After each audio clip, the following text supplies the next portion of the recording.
वो इस प्रश्न में कहते हैं कि पृथ्वी के पृष्ठ पर ऋण पृष्ठ आवेश घनत्व सिग्मा की वैल्यू है 10⁻⁹ कूलाम प्रति मीटर स्क्वायर है।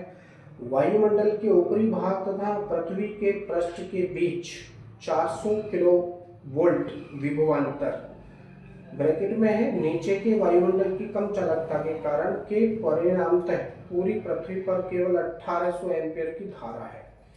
यदि वायुमंडलीय वैद्युत क्षेत्र बनाए रखने के लिए कोई प्रक्रिया ना हो तो पृथ्वी के पृष्ठ को उदासीन करने के लिए कितना समय लगेगा, यानी टी की वैल्यू ये पूछते हैं। व्यवहारिक रूप से यह कभी नहीं होता है क्योंकि वैद्युत आवेशों की पुनः पूर्ति की एक प्रक्रिया है, जैसे कि पृथ्वी के विभिन्न भागों में लगातार त्वरित झंझा एवं त्वरित का होना। पृथ्वी की त्रिज्या यहाँ पर उन्होंने दी है 6.37 इंटू 10⁻6 मीटर।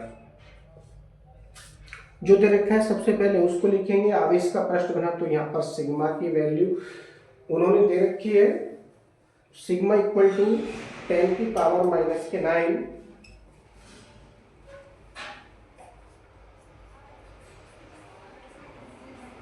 कूलाम प्रति मीटर की पावर 2।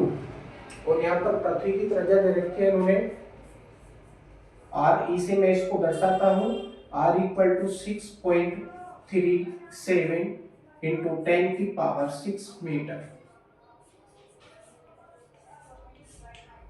कहीं कहीं पर हम जो कैलकुलेशन ज़्यादा स्ट्रॉन्ग हो जाती है, बहुत ही कंजेस्टेड हो जाती है, तो हम पृथ्वी की त्रिज्या को 6.37 के स्थान पर 6.4 इंटू 10⁻6 मीटर भी मान सकते हैं, है ना।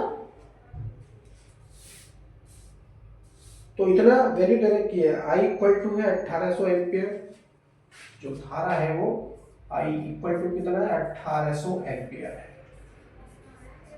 पृथ्वी के वायुमंडल में इतनी ही वैद्युत धारा उन्होंने दे रखी है।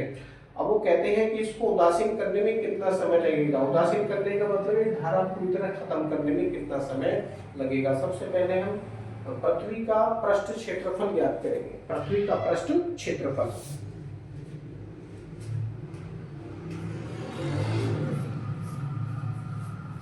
पूरी पृथ्वी का पृष्ठ क्षेत्रफल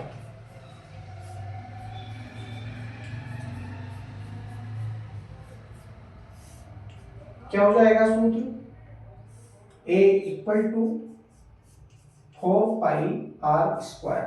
r के स्थान पर r e है तो 4πre², ये हो जाएगा 4πre²। ओके, वैल्यू रखेंगे यहाँ पर 4 इंटू 3.14 इंटू RE की वैल्यू आपके पास में 6.37। अब जब स्क्वायर है तो मैं इसको दो बार करके लिखूंगा 6.37 इंटू 6.37 इंटू, अब देखिए 10⁻6 है, स्क्वायर करेंगे तो क्या हो जाएगा 6 दूनी 12, 10⁻12। तो इसका मल्टीप्लाई कर लेंगे हम इस पूरे का, तो क्या प्राप्त होगा 5.1 इंटू 10⁻14, 5.1 इंटू 10⁻14 ये हमको प्राप्त होगा। मात्रक है मीटर स्क्वायर। ये किसकी वैल्यू आ गई है, पूरी पृथ्वी का पृष्ठ क्षेत्रफल हमारे पास में प्राप्त हो चुका है। पृष्ठ क्षेत्रफल पूरी पृथ्वी का। आप देखिए उसमें संचित आवेश ज्ञात कर लेंगे, पृथ्वी के पृष्ठ पर संचित आवेश।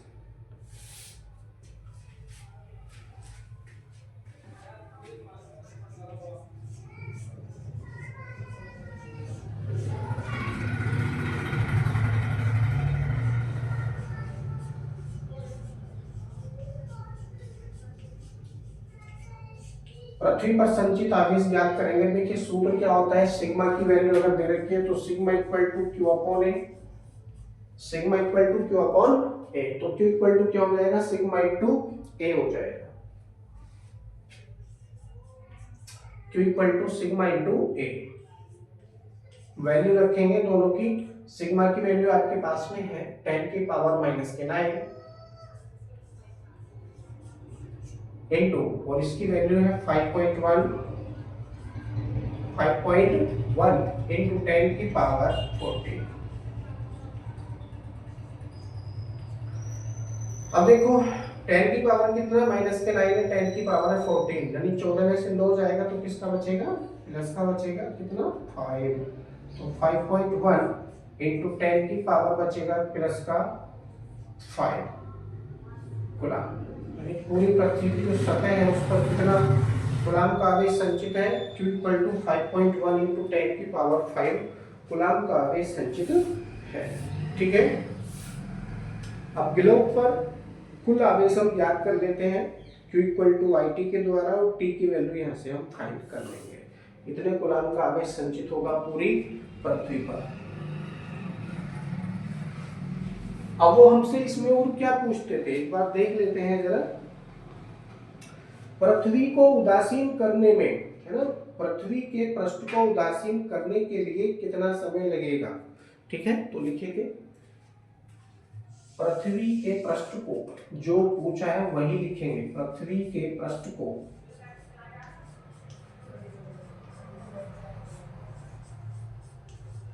उदासीन करने के लिए, उदासीन करने में लगा समय।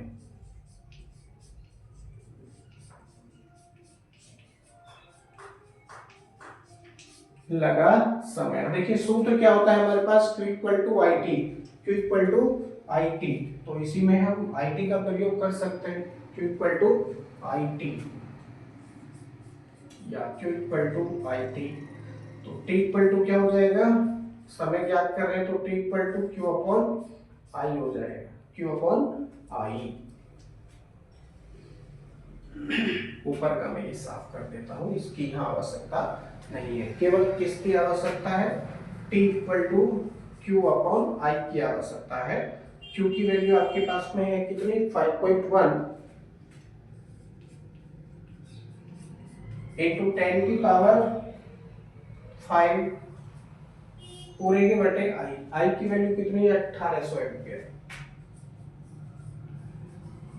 यदि हम यहाँ पर कैलकुलेशन करेंगे तो प्राप्त क्या होगा, जरा देखते हैं, 4 मिनट 43 सेकेंड या 283 सेकेंड।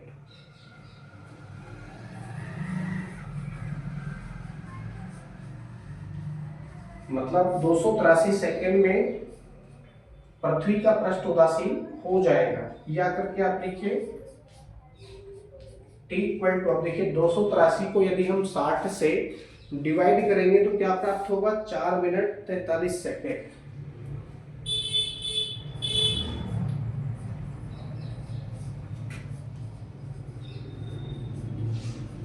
चार मिनट 43 सेकेंड हमको प्राप्त होता है। ये दोनों ही आपके आंसर है।